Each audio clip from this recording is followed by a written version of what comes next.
welcome back to my YouTube channel Learn to Understand, and in today's video I'll be teaching you about English. So in English, basically many people think that English is a subject in which they can have to learn things, they have to do cramming for those things. Cramming मतलब कि रट्टा मारते हैं, बहुत लोग रट्टा मारते हैं।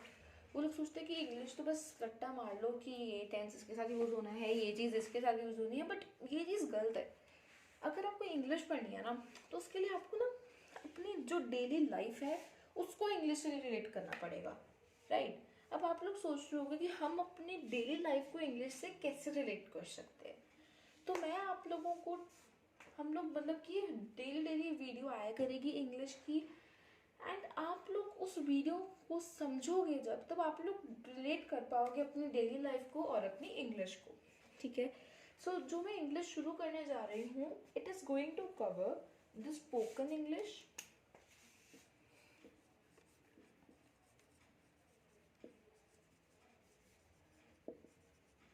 As well as a written English. Means जो इंग्लिश लैंग्वेज होती है जिसमें कि हम लोगों को समझ नहीं आता है, जैसे हम एग्जाम्स देते हैं, कॉम्पोजिशंस लिखते हैं, कॉम्प्रीहेंशंस लिखते हैं, तो कैसे करना है, ठीक है? तो दोनों कवर होंगे, बट बेसिक्स मैं आपसे शुरू करूँगी।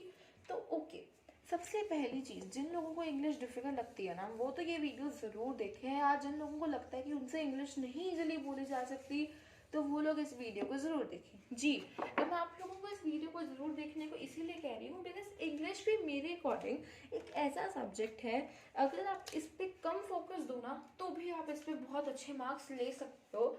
सिर्फ और सिर्फ आपका जो कॉन्सेप्ट है वो क्लियर होना चाहिए, ठीक है? देखो, अगर मैं इंग्लिश की बात करूँ तो इंग्लिश इतना भी कोई डिफिकल्ट नहीं है, बट इतना भी कोई ईजी भी नहीं है, ठीक है? अब जैसे हम देखते हैं कि हिंदी हम डेली लाइफ में बोल लेते हैं, right? We speak English, Hindi है ना डेली लाइफ। तो वैसे ही मैं चाहती हूँ कि हम इंग्लिश को भी इतनी फ्लुएंटली बोलो आप सब, ठीक है? तो उसके लिए आपको अपनी 3-4 चीज़ों पे वर्कआउट करना होगा। सबसे पहली चीज़ होती है टेंसेस, दैट इज काल। अब टेंसेस क्या होते हैं? टेंसेस में बेसिकली आप लोगों को क्या बताना होता है? टेंसेस में आप लोगों को बताना होता है कि ये चीज़ कब हुई, मतलब कि आज हुई, कल हुई, बीते हुए समय में हुई, that is in the past this thing happened, or this thing happened in the present, or this thing is going to happen, that is it is going to happen in future. So basically इसके तो 3 types ही होते हैं, past, present and future, ठीक है? एक आप लोगों को टेंसेस क्लियर होने चाहिए कि क्या हम जिस चीज़ की बात कर रहे हैं। जैसे मैंने कहा कि मैंने कल खाना खाया, अब इसका मतलब है कि I have eaten the food, मतलब कि मैं खाना खा चुकी हूँ। तो मैंने ईटन यूज़ किया। मैंने ईटन कैसे यूज़ किया, अब आपको वो कैसे पता लगेगा? अब आपको वो पता लगेगा वर्ब से। तो बहुत लोग पता है जो हिंदी में तो चीज़ बोल लेते हैं, बट जब उसको इंग्लिश में कन्वर्ट करने की बारी आती है तो हम कंफ्यूज हो जाते हैं, या जब हम अपने एग्जाम्स दे रहे होते हैं हम तो कंफ्यूज हो जाते हैं कि यार इसमें इस जगह पे क्या आ सकता है। So I am here to help you, I am here to help you with your doubts, your confusions. बस जो भी डाउट्स होते हैं please comment in the comment section below. देखो भाई, इंग्लिश इतनी भी डिफिकल्ट नहीं है। अगर आप लोग अपनी तरफ से एफर्ट्स दोगे तो English is going to be easy for you, ठीक है? अब अकेला ये नहीं है कि आपको टेंसेस और वर्ब्स आने चाहिए। इंग्लिश को सीखने का सबसे जो इम्पोर्टेंट एंड जो फर्स्ट स्टेप होता है, that is you have to learn about sentences, ठीक है? देखो ABCD तो सभी को आती है so we have to start with the sentences first, कि सेंटेंस की फॉर्मेशन कैसे होती है, एक सेंटेंस में होता क्या है। तो मैं आपको बता देती हूँ आज के आप लोगों को, सेंटेंसेस के बाद मैं नाउन्स कवर कराऊंगी, नाउन्स के बाद हम लोग वर्ब्स पे चलेंगे, फिर वर्ब्स के बाद हम लोग जाएंगे टेंसेस पे, एंड जब हम लोग टेंसेस कर लेंगे तो एक मिनट, टेंसेस से भी पहले मैं आप लोगों को एडजेक्टिव्स करवाना चाहूँगी because that's very important part of our daily life, and मैंने बहुत लोगों को इसमें गलतियाँ करते देखे हैं। और ये देखो, ये जो चीज़ें हैं ना, these are going to improve your spoken as well as the written English. So adjectives and tenses then, फिर उसके बाद हम आगे देखेंगे हमें क्या कराना है, ठीक है? सबसे पहले इंग्लिश का जो डर है अपने दिमाग से निकाल दीजिए, and I be mixing up Hindi and English both, so that आप लोगों को डिफिकल्ट भी ना लगे ज़्यादा एंड कोई ज़्यादा प्रॉब्लम भी ना आ सके। ठीक है, सो चलिए let's begin with sentences today. हाँ जी, सो अगर अब मैं बात करूँ कि एक सेंटेंस क्या होता है, तो sentence is a group of words. ये वर्ड्स का ग्रुप है जो कि एक कंप्लीट मीनिंग बनाते हैं, जो कि एक कंप्लीट सेंस बनाते हैं। अब आप लोग कहोगे कि सारे वर्ड्स ही सेंस बनाते हैं, सारे वर्ड्स का ही मीनिंग होता है, बट सारे वर्ड्स जो कि इकट्ठे क्लब हो जाते हैं उस सेंटेंस का मीनिंग होता है कि नहीं, अब हमें वो देखना है। ठीक है, अब जैसे कि अगर मैं देखूँ climbed the wall, so क्या climbed the wall का कोई भी मीनिंग है? नहीं है। climb the wall, what climbed the wall, who climbed the wall, which wall, ऐसा कुछ भी नहीं है mentioned, right? So this is not considered to be a sentence. ये एक sentence नहीं है। फिर ये है क्या? ये एक phrase है। This is a phrase, क्योंकि ये sentence नहीं है, क्योंकि सेंटेंसेस जो होते हैं, सेंटेंसेस का जो मीनिंग होता है ना, वो कंप्लीट होता है। ठीक है, बट अगर मैं इस सेंटेंस की बात करूँ तो इस सेंटेंस का जो मीनिंग है वो कंप्लीट नहीं है, क्योंकि it's a group of words है, दीज आर फ्रेजेस, ये कंप्लीट मीनिंग नहीं दे रहे हैं, तो इसको हम एक सेंटेंस नहीं कहेंगे। तो फिर एक सेंटेंस किस चीज़ को कहेंगे हम लोग? If I right that Meenu climbed the wall, तो इसका मीनिंग जरूर है कि एक लड़की मीनू है जिसने कि वॉल को क्लाइंब किया। So if the sentence has meaning, then if this group of words have meaning, then it is surely called a sentence. As a sentence has two more important things which you all have to consider while you are writing. First is that the first letter of every sentence should be capital, the first letter. And if there are any proper nouns, of course they have to be the capitals. And if we see the last, in the last, I can see full stop, I'm making it big, so this is the full stop. At every sentence end you have to write, you have to make the full stop, so that you can tell that the sentence is ending here only. Okay, so now I'll first of all show you that what are the different parts of a particular sentence. You know that this sentence, this particular sentence has many parts, and what are those parts? I'll explain you now. सो पहले हम लोग समझ लेते हैं कि एक sentence के कितने पार्ट्स होते हैं, फिर हम लोग उस सेंटेंस को कंसिडर करेंगे, उस सेंटेंस के एग्जाम्पल को कंसिडर करेंगे, and then I will tell you that उसमें ये पार्ट्स कौन से हैं। So if I talk about the subject, एक सब्जेक्ट होता है जिसके बारे में वो चीज़ कही जा रही है, या जो वो सेंटेंस है वो पूरा उस चीज़ से रिलेटेड होता है, देन यू राइट दैट, मतलब कि वो चीज़ जो होती है वो आपका सब्जेक्ट होती है। अब वर्ब तो आप सभी को पता है, वर्ब्स भी दो टाइप्स की एक सेंटेंस में यूज होती हैं। एक होती है हेल्पिंग वर्ब, HV का मतलब है हेल्पिंग वर्ब, एंड एक होती है MV, that is the main verb. ठीक है, अब वो क्या होता है, हेल्पिंग वर्ब क्या होता है, मेन वर्ब क्या होता है, वो आपको सब बताया जाएगा। वर्ब क्या होता है कि जब आप कोई एक्शन करते हो, जैसे कि अब आप सो रहे हो तो वो भी एक एक्शन है, that sleep is an action, or if you're walking, that's an action, if you're talking, that's an action, if I'm teaching, that's an action, if you're studying, that's an action. Means all the actions, they come under the word verb. Okay, now if I talk about the object or the predicate, this is which basically comes after the subject and the verb, right? तो object आगे भी आता है, but वो जब आगे आ जाता है वो सब्जेक्ट बन जाता है, एंड वो चीज़ हम लोग वॉइस में करेंगे, that is active to passive voice.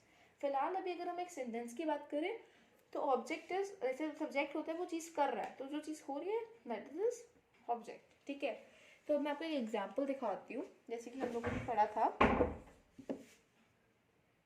Okay, तो अब आपको आई होप से एग्जाम्पल दिख रही है, मीनू क्लाइम्ड द वॉल।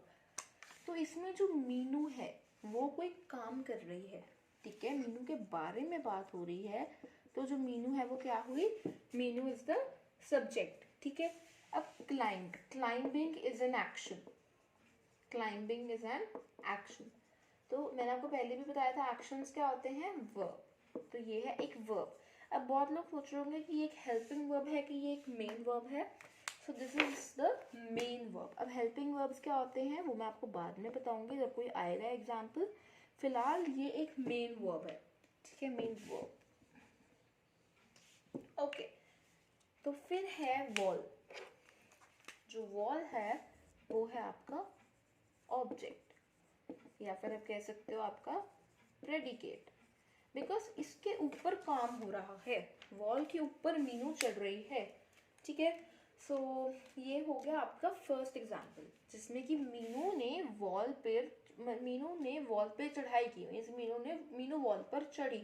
तो जो मीनू है वो की सब्जेक्ट हो गया, वॉल आपका ऑब्जेक्ट या प्रेडिकेट हो गया, and climb is your verb.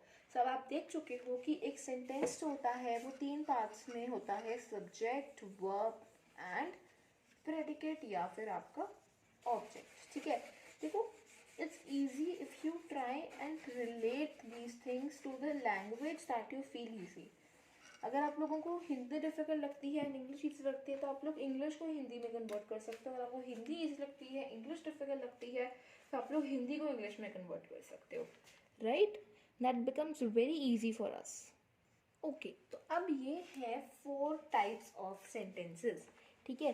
तो जो फर्स्ट है दैट इज डिक्लरेटिव सेंटेंसेस या असर्टिव सेंटेंसेस, ठीक है।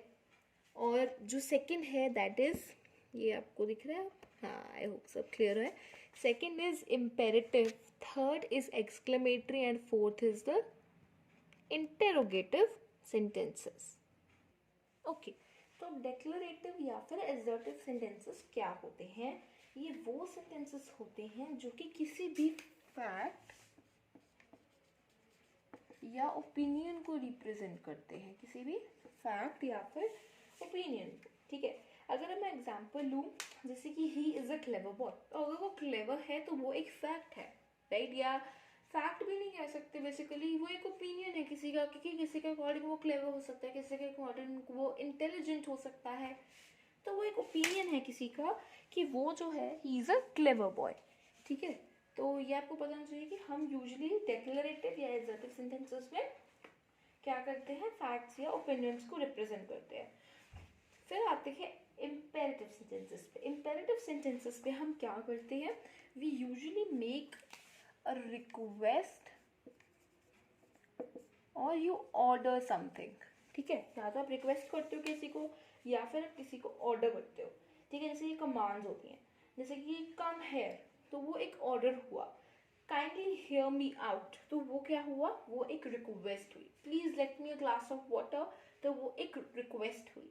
शट द डोर क्या हुआ, एक ऑर्डर हुआ। तो जो ऐसे सेंटेंसेस होते हैं वो होते हैं इम्पेरेटिव सेंटेंसेस। डोंट वरी, मैं इसको एक शॉर्ट ब्रीफ व्यू दे रही हूँ अभी, फिर मैं एक एक सेंटेंस को प्रॉपर डिटेल्स में आप लोगों को समझाऊंगी। सो अब आते हैं हम एक्सक्लेमेटरी सेंटेंसेस पे। अब एक्सक्लेमेटरी सेंटेंसेस कौन से सेंटेंसेस होते हैं? एक्सक्लेमेटरी सेंटेंसेस वो सेंटेंसेस होते हैं इन जिनमें कि आप क्या करते हो, आप कोई स्ट्रॉन्ग चीज़ को देखते हो, जैसे एक स्ट्रॉन्ग इमोशन या स्ट्रॉन्ग फीलिंग, इसमें आप एक्सप्रेस करते हो, एक्सप्रेस अ स्ट्रॉन्ग इमोशन और फीलिंग, इसमें आप एक स्ट्रॉन्ग इमोशन या फिर एक स्ट्रॉन्ग फीलिंग को एक्सप्रेस करते हो, तो इसीलिए एक्सक्लेमेशन मार्क लगता है। जैसे कि आप कह सकते हो what a wonderful match it was, है ना। तो एक मैच अच्छा हुआ, आपको बहुत मजा आया उस मैच को देखते हुए, एक स्ट्रॉन्ग इमोशन है आपका या एक स्ट्रॉन्ग फीलिंग है आपकी, तो आप उसको एक्सक्लेमेशन मार्क के साथ एंड करते हो, तो वो क्या आपका एक्सक्लेमेटरी सेंटेंस बन जाता है, ठीक है। ओके, तो अब हम बात करते हैं इंटेरोगेटिव सेंटेंसेस की, राइट। अब इंटेरोगेटिव सेंटेंसेस कौन से सेंटेंसेस होते हैं? Interrogative sentences are those sentences जिसमें कि आप एक क्वेश्चन पुट करते हो, right, in which you inquire about something, right. तो ये तो बहुत ईजी है, सभी को पता होगा इंटेरोगेटिव क्या होते हैं। तो इंटेरोगेटिव जैसे कि is she coming today, are we going to party tonight, ऐसे वेयर आर यू गोइंग, तो ऐसे सेंटेंसेस को हम कहते हैं इंटेरोगेटिव। So interrogative में you basically ask a question, in exclamatory you put exclamatory marks, right? तो मैं आपको इनका डिटेल्ड वर्जन अब बताती हूँ। ओके, सो अब हम डिस्कस करते हैं कि डिक्लेरेटिव या असर्टिव सेंटेंसेस कौन से सेंटेंसेस होते हैं, राइट। सो डिक्लेरेटिव सेंटेंसेस वो सेंटेंसेस होते हैं जिसमें कि आप कोई स्टेटमेंट देते हो या एक्सर्शन, एक्सर्शंस में फैक्ट्स, ओपिनियंस, ये सब कुछ आ जाता है, कोई एक्सर्शंस हो जाती हैं, तो वो सब कुछ, ठीक है। तो अब हम कुछ एग्जाम्पल से इस चीज़ को और भी अच्छे तरीके से समझते हैं, ताकि अगर आपसे कोई पूछे तो आप इस चीज़ को प्रॉपर तरीके से एक्सप्लेन कर सको, राइट। तो अगर मैं बात करूँ फर्स्ट वाले की, that is a little knowledge is a dangerous thing. Means अगर आप किसी चीज़ की कम नॉलेज रखते हो तो वो एक डेंजरस थिंग है, ठीक है। सो अब ये एक फैक्ट कह लो, है ना। वैसे तो ये जो सेकंड वाला है, this is also a fact, but yes this can be considered as an opinion too. वो कैसे मैं आपको बाद में बताती हूँ। फिलहाल अभी हम फर्स्ट पे फोकस करते हैं। A little knowledge is a dangerous thing. So because if you have a little knowledge about something, then you lack something, right? You lack education, you lack knowledge. But if we talk about, if you have a vast knowledge, then you know things, you don't lack anything. So that's the way. This is a fact basically. This is believed to be a fact, right? So knowledge is the subject here, okay, and dangerous is the object. Is the verb. Now, as I told you, I'll be explaining about the helping verbs when further. So here I'll be explaining about the helping verbs, right? So helping verbs कौन क्या क्या क्या include करती है मैं आपको अभी बताती हूँ। पहले आप लोग प्लीज साथ साथ नोट्स बनाई जाए, ताकि आप लोगों को भी इजी हो जाए इस चीज़ को पढ़ना। अब देखो हेल्पिंग वर्ब्स है, सीधी सी बात है, ये किसी चीज़ को हेल्प करवाएंगे, राइट। वर्ब से ही पता लग जाता है कि हेल्पिंग वर्ब्स हेल्प। तो हेल्प जैसे इज, एम, आर, वॉज, वर, ये सारे हैज, हैव, ये सारे क्या हैं, ये सारे हेल्पिंग वर्ब्स हैं। अगर आप इनके बिना सेंटेंस को देखो, अ लिटिल नॉलेज और डेंजरस थिंग, कोई सेंटेंस का मीनिंग ही नहीं बनता। तो हेल्पिंग वर्ब्स हेल्पिंग हैंड्स की तरह बहुत ज़्यादा इंपॉर्टेंट है। जैसे अगर हम कोई काम कर रहे होते हैं, अगर हमें किसी की हेल्प मिल जाए तो वो कितना अच्छा होता है ना। तो सिमिलर मैनर में हेल्पिंग वर्ब्स जो होती हैं वो इंपॉर्टेंट होती है, क्योंकि अगर आपके सेंटेंस में हेल्पिंग वर्ब्स आ जाती हैं तो आपका सेंटेंस भी अच्छा बन जाता है, ठीक है। So these are the helping verbs. अब आते हैं हम अपने सेकंड एग्जाम्पल पे, right. I hope so first आपको क्लियर हो गया कि फर्स्ट एक डिक्लेरेटिव या एग्जर्टिव सेंटेंस कैसे है। तो अगर हम सेकंड की से बात करें, borrowed garments never fit well. Garments clothes वगैरह जो भी होते हैं ये कभी भी फिट नहीं होते प्रॉपर्ली, ये एक फैक्ट है जो लोग मानते हैं। या हम ये कह सकते हैं कई लोग इस चीज़ में बिलीव नहीं भी रखते होंगे, तो ये एक ओपिनियन भी हो सकता है, ठीक है। तो ये तो क्लियर होगा कि हो गया कि ये एक क्या है, डिक्लेरेटिव या एग्जर्टिव सेंटेंस है, राइट। तो हमें ये चीज़ तो समझ आ चुकी है, ओके। सो अब अगर हम देखें borrowed garments never fit well, so I would like to say कि ये वर्ब है, ये गारमेंट्स सब्जेक्ट है, बिकॉज गारमेंट्स के ऊपर ही पूरा जो है सेंटेंस वो डिपेंड कर रहा है। बिकॉज अगर गारमेंट्स नहीं होगा तो पूरा सेंटेंस का कोई मीनिंग ही नहीं होगा, ये सेंटेंस ही नहीं होगा। फिट वेल, आप फिट को भी कह सकते हो कि वो एक वर्ब है, बट हेयर फिट वेल इकट्ठे क्या बनता है, एक ऑब्जेक्ट या फिर एक प्रेडिकेट, ठीक है। फिलहाल अभी आप देख सकते हो कि वर्ब पहले आ गया, तो इट डजंट मैटर कि क्या चीज़ पहले आती है, verb can also come first. So basically sentence का एक डेफिनेट ऑर्डर होता है, और वो डेफिनेट ऑर्डर क्या है कि एक सेंटेंस के अंदर सब्जेक्ट होना चाहिए, वर्ब होनी चाहिए एंड ऑब्जेक्ट होना चाहिए। तो वो तीनों इस सेंटेंस के अंदर है, and that's why the sentence is complete and it is for sure to be called a sentence, right. Okay, तो अब इंटेरोगेटिव सेंटेंसेस में आप लोग इंटेरोगेशंस करते हो, है ना, आप इंटेरोगेट करते हो किसी को, आप क्वेश्चंस पूछते हो उनसे। सो एग्जांपल्स देखते हैं हम इसकी। व्हाट डू यू वांट, आपको मुझसे क्या चाहिए। So when you have to say someone कि आपको मुझसे क्या चाहिए, तो आप क्या कहोगे, व्हाट डू यू वांट, ठीक है। तो अब जो ये डू यू है, basically do is the verb, want is the object and what is your subject, ठीक है। Where are you going, तो ये भी एक इंटरोगेटिव सेंटेंस हुआ। अगर आप किसी से पूछना है कि आप कहाँ जा रहे हैं तो आप लिख सकते हैं where are you going, is she coming today। देखो इसमें से मेन चीज इंटरोगेटिव सेंटेंसेस की आपको ये हो चाहिए, question mark should be there, और अब क्वेश्चन का एक फ्रेमवर्क होता है। अब ये मत लिख देना शी इज कमिंग टुडे, तो वो तो भाई एक सेंटेंस हो गया, एक एग्जर्टिव सेंटेंस हो गया, that's a fact that she is coming today. But आप लोगों को इस चीज़ को ध्यान में रखना है, आप लोगों को इसको किस फॉर्म में रखना है, क्वेश्चन फॉर्म में। एंड बिलीव नहीं करोगे, ये चीज़ मैंने बहुत लोगों की नोटिस की है, वो क्या करते हैं, वो ना क्वेश्चन फॉर्म नहीं करने देते, वो उस क्वेश्चन को ही एजर्टिव बना देते हैं। अब बताओ भाई उसका क्या फ़ायदा, है ना।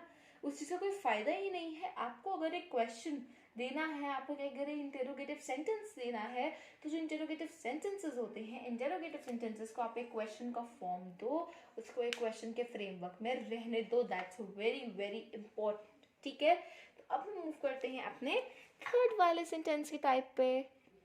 Okay, now let's begin with the third type of sentences that are imperative sentences. अब जो इम्पेरेटिव सेंटेंसेस होते हैं उसमें हम ऑर्डर देते हैं, कमांड्स देते हैं या रिक्वेस्ट करते हैं, जैसे कि सिट डाउन या please shut the door, please come here. Let me write them so that if you want help तो आप इनको लिख सको, राइट। तो ये है third type of sentences, that is imperative sentences. Okay okay, तो अब fourth type of sentences are exclamatory sentences. अब अगर हम इन एक्सक्लेमेटरी सेंटेंसेस की बात करें तो मैंने आप लोगों को पहले भी बताया था, अभी बता रही हूँ कि एक्सक्लेमेटरी सेंटेंसेस में हम स्ट्रॉन्ग फीलिंग्स या फिर स्ट्रॉन्ग इमोशंस को रिप्रेजेंट करते हैं, ठीक है।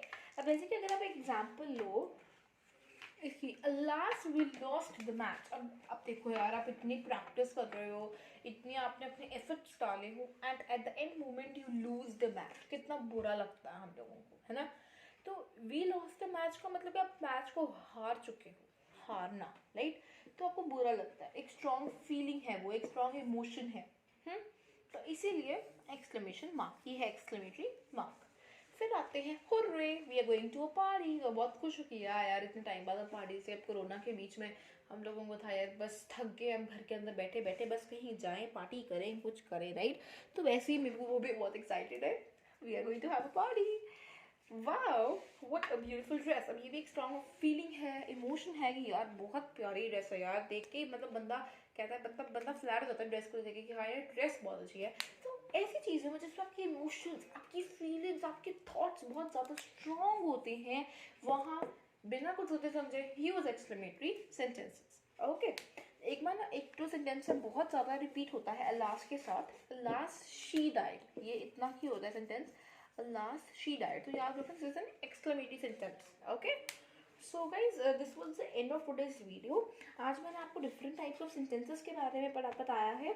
कल मैं आपको बताऊंगी, मीन्स जो हमारी नेक्स्ट वीडियो आएगी उसमें आपके साथ शेयर करूंगी कि इंटरजेक्शंस क्या होते हैं, स्पीच मार्क्स क्या होते हैं, एंड उसके साथ साथ हम लोग कुछ और भी चीज़ें करेंगे, कुछ क्वेश्चंस देखेंगे कि हमें कुछ समझ आया कि नहीं आया। बेसिकली इंग्लिश में क्वेश्चंस कुछ इतने होते नहीं हैं, तो हम लोग बस कल इंटरजेक्शंस करेंगे, थोड़ी बहुत मैं आप लोगों को पंचुएशन बताऊंगी, पंचुएशन के साथ साथ हम लोग कुछ मार्क्स पढ़ेंगे, and that's the end of this chapter sentences. Okay, so guys, if you found that this video was helpful and this video provided a good content to you, then please like my video. And if you think that it would be helpful for others too, then please share this video. And if you think that you have any doubts, you or have any queries, then please comment down in the comment section below. And do subscribe my channel, learn to understand for more such videos. And if you want me to explain you any topic, any particular subject, then please tell in the comment section below, right? So thank you for watching the video and meet you in the next video.